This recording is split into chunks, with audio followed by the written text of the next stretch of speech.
nagpapapansin na lang ako sa'yo. Kasi hindi na nga alam kung paraan para makakapagpapos ka pa nga sa mali. Effective naman, di ba? Medyo napapasobra nga lang minsan. Kasi, ang sarap mo talaga kapag nagpapapansin. Pero,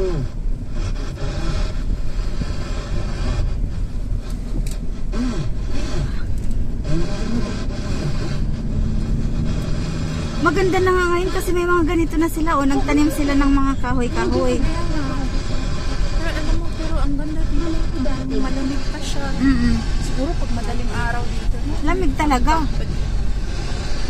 Kasi ano siya, mataas siya.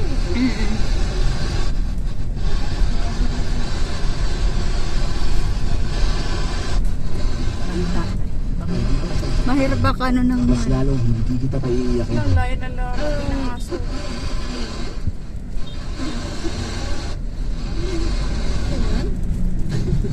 Oo. Hindi ko naman na kailangan magpaalam pa, di ba? Ang totoo, matagal ko rin hinintay ito. Yung pareho tayo nga sa country dahil may nakulit ka ito. Kaya pinag-alap ka. Sa anak mo naman at kay Carl na mahal kita at seryoso ako sa'yo. At maghihintay ako, Shane, hanggang sa handa ka na ulit buksan ang puso mo at magmahal mo ako.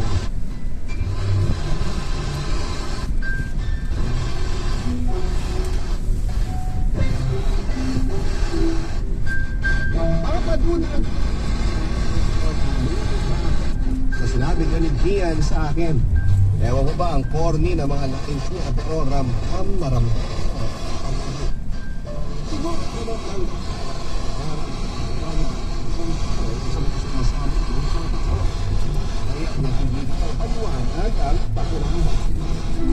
Dahil makauwi ako sa pili namin, ay kinausap ko si Kuya Carl tungkol sa mga sinabi sa akin ni Gian at sinabi niya na totoo raw at yung mga sinabi nito.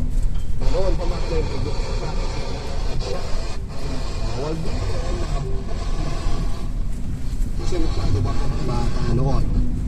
Bagong araw umalis si Gian sa lugar namin noon ay nangako pa po sa kanya na babalik at liligawan ako sa tamang oras. At yun ang araw, ang tamang oras na tutukin ni Gian Papadudo.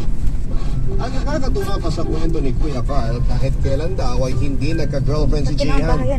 Nangako pang araw ito sa kapatid ko na kung hindi raw ako ang makakatuluyan nito ay magpapakatanda. Pinata na lang daw si Gian. Ang akala ni Kuya Carl ay nagtutulong si Gian sa mga sinabi noon na